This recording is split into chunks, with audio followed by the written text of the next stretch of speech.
2500 साल पहले एक बुजुर्ग इंसान एंशिएंट चाइना की सीमा तक चला।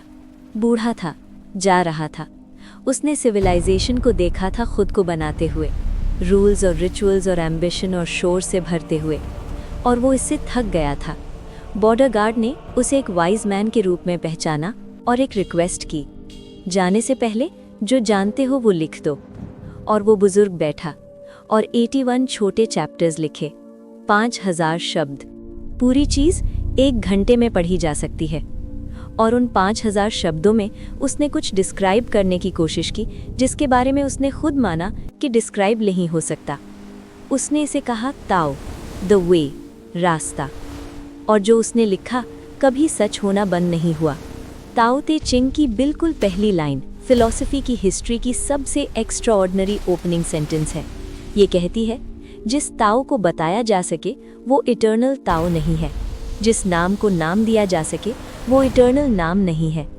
अपनी बिल्कुल पहली सेंटेंस में लाओ त्सू ने तुम्हें बताया कि जो वो लिखने वाले थे लिखा नहीं जा सकता, जो एक्सप्लेन करने वाले थे एक्सप्लेन नहीं हो सकता। और फिर उन्होंने 81 चैप्टर्स लिखे, क्योंकि पॉइंटिंग मैटर करती है, भले ही तुम उसे टच नहीं कर सकते जिसकी तरफ पॉइंट हो रहा है। तो ताओ क्या है? पानी के बारे में सोचो। लाओ त्सू बार बार पानी पर वापस आते हैं, क्योंकि पानी ताओ का सबसे अच्छा टीचर है जो उन्हें मिल सका। पानी लड़ता नहीं, फोर्स नहीं करता।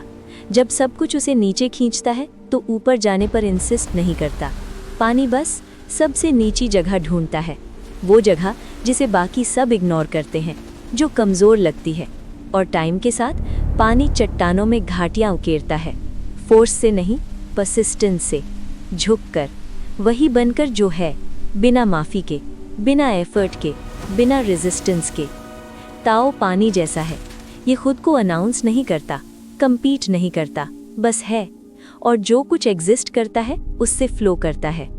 अब यहाँ वो टीचिंग है जो जेन्युइनली तुम्हारे मॉडर्न माइंड को डिस्टर्ब करेगी, वू वी। ये रफली ट्रांसलेट होता है नॉन एक्शन, या फोर्स किए बिना करना, या एफर्टलेस एफर्ट।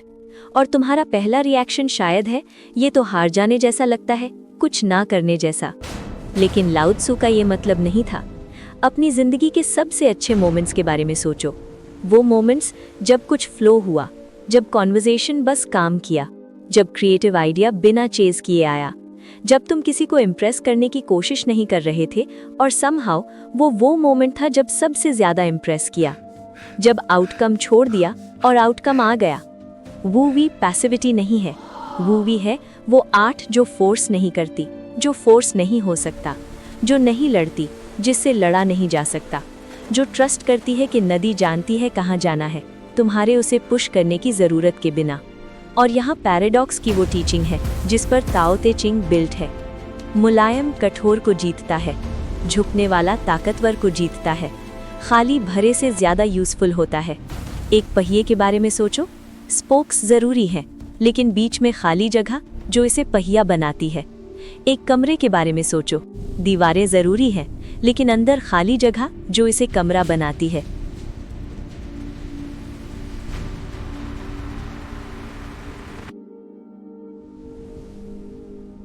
एक कटोरे के बारे में सोचो, मिट्टी ज़रूरी है, लेकिन खालीपन जो कुछ भी होल्ड करता है।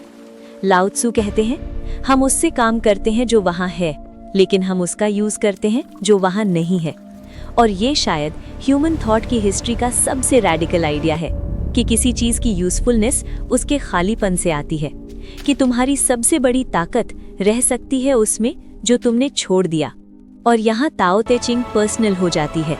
चैप्टर 16 कहता है, जड़ पर वापस जाओ, स्टिलनेस पर वापस जाओ। सारी 10,000 चीज़ें उठती हैं और हर एक अपनी जड़ पर वापस जाती है, जो है आराम, जो है स्टिलनेस, जो है ताओ। यूनिवर्स में हर चीज़ कांस्टेंट मोशन में है, कॉन्स्टेंटली बनता, कॉन्स्टेंटली बदलता, कॉन्स्टेंटली उठता और कॉन्स्टेंटली वापस जाता। लहर उठती है और समुद्र में वापस जाती है, सांस बाहर जाती है और वापस आती है, दिन उठता है और रात में वापस जाता है। और तुम अपने सारे शोर और एम्बिशन और स्ट्राइविंग में तुम भी वापस जा रहे हो, किसी शांत चीज़ की तरफ, किसी पुरानी चीज़ की तरफ, कुछ जो हमेशा वहाँ था, इससे पहले कि तुम्हारे पास नाम था उस चीज़ का जो तुम्हें चाहिए थी। इससे पहले कि तुम्हारे पास शब्द था उस चीज का जो तुम ढूंढ रहे थे। ताओ को तुम्हें ढूंढने की जरूरत नहीं, इसे बस तुम्हारी जरूरत है, उससे भागना बंद करो।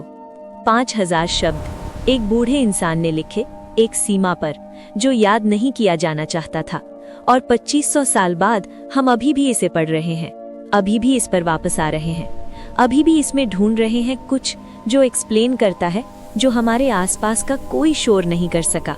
शायद यही ताओ है। इसे उससे शेयर करो जो अभी बहुत ज्यादा ट्राई कर रहा है। उन्हें आज ये चाहिए।